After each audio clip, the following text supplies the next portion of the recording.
Negotiating teams from both sides were talking late into the night, but it looks like there might have been a breakthrough between the UK and the EU ahead of a summit in London today. Yeah, passport checks, fishing rights, the ability of young people from the EU to live and work here, all believed to have been discussed as part of the first major talks since Brexit. Let's speak live to the Business Secretary, Jonathan Reynolds, who joins us from Westminster. Good morning to you. Good morning. A breakthrough, we're hearing. Is a deal done?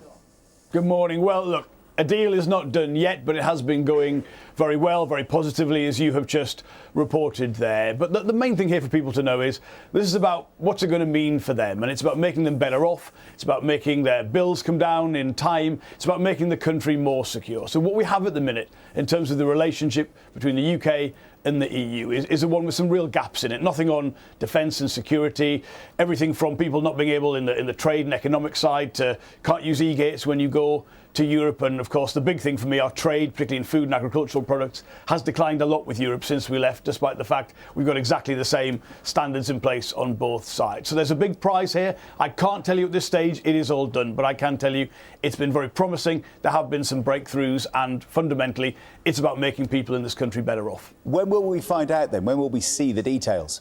Well, it won't be very long if we're able to secure agreement in terms of what we are talking about. But look, you've talked there about some of the issues that are involved. Yes, for people's personal lives, very strange things. You can't use the e-gates. You can't take your pet abroad easily, despite the fact there's no real, I think, issues of substance there.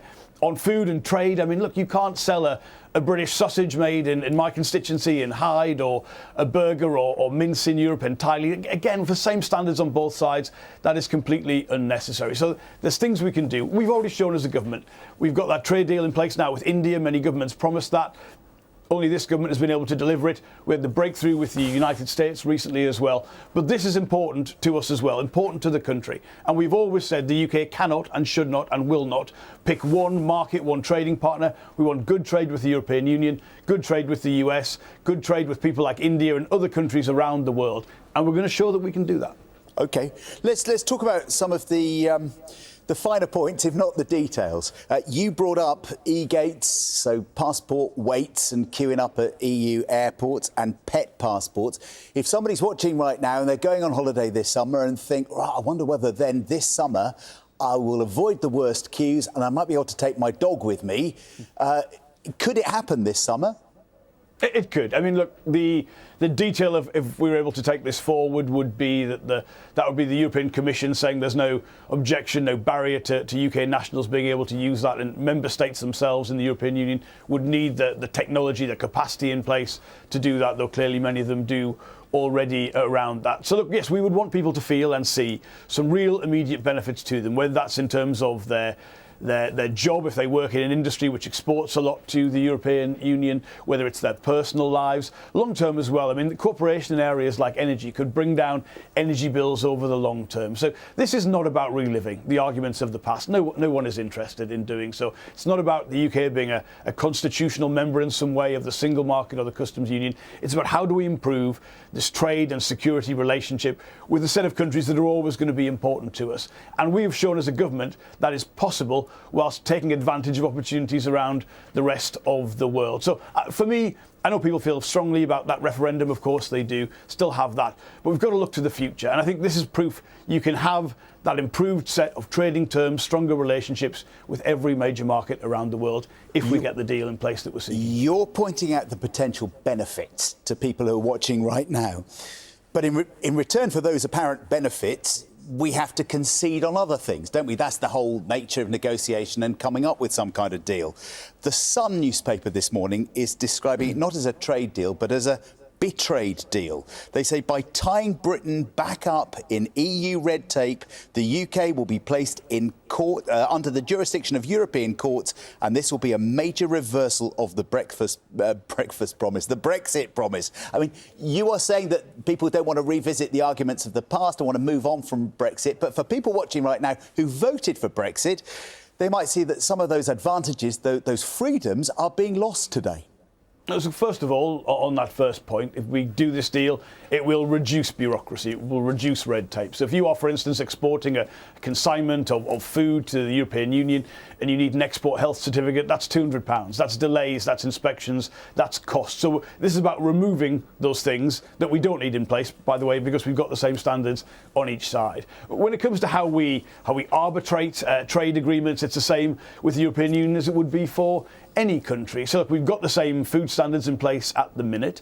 If we were to agree what we're seeking, we would want a say in how we would shape any changes to that going forward. It would be Parliament itself that would make decisions on that. That's always been a red line for us, a really important thing. So parliamentary sovereignty is still maintained. And where you have disputes in trade agreements, you use international arbitration. Again, same with all of the trade agreements that we have in place or we've signed recently. So this is not, it genuinely isn't anything to do or connected to some of those arguments around the referendum and what this means. We're not seeking to change that, but we are seeking better, smoother trade, a more secure country. It's about bills, borders, it's about jobs. And I think people just want to get on and they want to be better off at the end of the day. I understand that. They want to be better off. Government can remove some of those costs and make the country more secure if we can agree this deal. In our coastal communities, a lot of them backed Brexit thinking they were going to be better off out of the EU. Is giving EU fishermen the right to UK waters, for that to continue, is that a price worth paying them for a deal that you get today? Well, the first thing I would say is the previous government's withdrawal agreement, the trade and cooperation agreement, it already establishes that. So that the current arrangements run until 2026, but it already says in that agreement that after that point there will still be some access for other European countries to our waters. It would just be decided on an annual basis. So that has already been established by the previous government before we came in. The crucial thing those communities need and that industry needs is market access to sell the product. So for food, generally the EU is a major market for us, our major export market. But for fish and shellfish, it's overwhelmingly the case. I mean, 70% of the stuff caught in UK waters by the UK's own industry is sold to the European Union. Our exports, 70%. So by losing some of that market access, that is as big a issue as to who's got the right to catch it in the first place. So actually, we would be seeking to improve their situation by sorting out this agreement on food standards and export trade. You talk about this youth mobility scheme as well, allowing young people from the UK potentially to travel and live and work in the EU and European young people to come here. Will the number of young Europeans able to study, live, work in the UK, will that be capped under this scheme? Well, look, we have about 13 of these agreements already with other countries. Yes, they're all capped in that case. The details of any such agreement, if it was part of this negotiation, would need to be worked out. But they're very specific things. You still need a visa to come. You still pay the NHS surcharge under these existing schemes that we have. You can't bring dependents. You don't sort of have access to social security. So it is something very, very different to freedom of movement that we had in the past. And actually, so this one would be capped as well?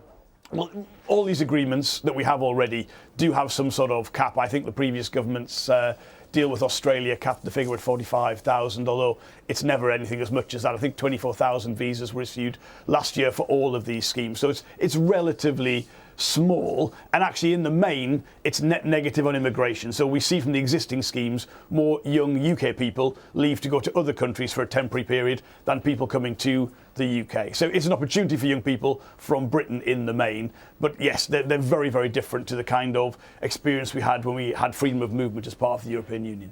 We'll cover that a great deal, no doubt, later in the day and on tomorrow morning's programme. Before I let you go, can I ask you about this story this morning? We're expecting a statement from Gary Lineker.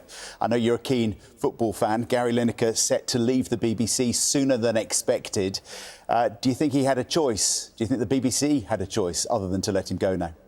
Oh, look, I mean, Gary Lineker is someone for football fans of my generation, an iconic player and presenter. Obviously, I followed the story, but I think it's a decision for him and for the BBC, and doesn't really require any more input from politicians like myself. He quite rightly apologised for that social media post, which wasn't acceptable, but I think this decision is for him and the BBC. OK, Jonathan Reynolds, thank you very much indeed for now.